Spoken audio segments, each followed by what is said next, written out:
everyone, my name is Sarah Lipkowitz. I'm a real estate agent based in Montgomery County, Maryland, and today I want to talk about how you can win in a multiple offer situation even if you don't have the most money to offer. Right now it is April 2021 and it is a seller's market, and it is an incredibly competitive seller's market at that. There are a lot of reasons for that. Mainly it's a supply and demand issue. There are just not enough houses on the market for the number of buyers who are looking to buy. And a lot of my buyers want to know, how do I compete? I'm not a cash buyer. I have to take out a loan. I don't necessarily want to go $80,000 above asking. I don't want to get rid of inspections contingencies. What can I do to compete in this market?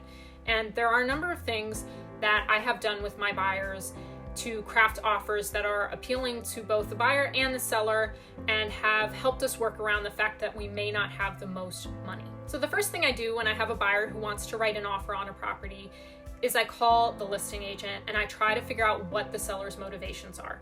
Because if the seller, for instance, is relocating and they haven't found a home yet, they might need some time. So if you can accommodate a longer closing date, so 60, 90 days or 30 days with a rent back, they might really like the idea of that.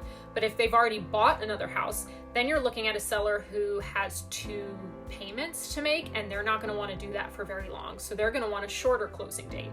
So there are things like that that we can try to kind of figure out and see if there's a way we can accommodate them and make the offer a little bit more appealing. The next thing I do is try to figure out if there are any terms that the seller might like to see beyond price or fewer contingencies or something like that. Because sometimes, again, settlement date, if there's a settlement date you can accommodate because there's a day that they're going to close on their new home and lining it up with that would be helpful to them, it's not a bad idea to accommodate that if you can. Or I've had some deals, because I work on homes but I also work on farms, I've had some transactions where, for example, the buyers were able to endear themselves to the sellers because the sellers didn't want to take their chickens across the country with them, and the buyers were willing to keep them on and take care of them. So, you know, sometimes things like that can win the bid and make everybody feel better about the transaction. And so if you can find out things like that, that is really helpful in terms of crafting your offer. I've just told you some of the things that I do when I'm representing a buyer, and I think it's so incredibly important, especially in a market like this one, to have your own buyer's representation. This is representation separate from the listing agent. If the listing agent showed you the home, you have to remember they don't represent you, they represent the seller. So you really want your own representation, somebody who really understands the contract and who is able to work with you to craft an offer that is acceptable to both you and the seller. So for instance, and this is where you want an agent who really understands the contracts, if you don't want to get rid of inspections contingencies and you're seeing a ton of buyers doing that, there are ways to write them in there that will be more appealing to a seller. So for instance, you can give yourself a shorter inspections period. So if you would normally do 10 days, you can do 5 to 7 days. Or you could write in as-is inspections that might give you the right to walk away if you don't like anything, and you give yourself a short period of time for that. Or you could write in, for example, informational inspections only. So you don't have the right to negotiate repairs, you don't have the right to walk away, but if there's something else in the contract, for example, some sort of disclosure like an HOA disclosure, which is going to give you a time period to walk away, well then, you know, you've got your own kind of contingency plan.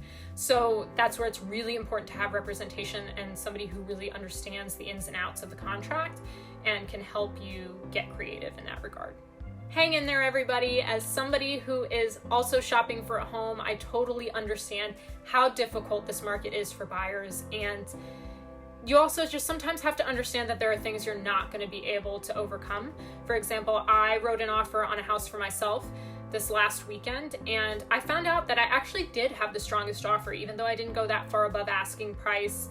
I still had inspections in there, things like that. I still had the strongest offer. However, they decided to give it to somebody else, and the reason for that was the owners actually had a disability, and some of the house was set up for that, and one of the buyers who made an offer also had a disability, and when they found out about that, they felt like they really wanted to help them out. And it's not against fair housing law, and personally, I can't really disagree with the spirit of that. I completely appreciate where the sellers were coming from on that one. So, you know, there are going to be things like that out there. Unfortunately, we can't work around, but it'll be all right. Hang in there. and good luck. Thank you for watching. Again, my name is Sarah Lipkowitz. I'm a real estate agent based in Montgomery County, Maryland. I specialize in both homes and farms in Maryland and Virginia. I hope you found this video helpful and that you'll remember to like and subscribe.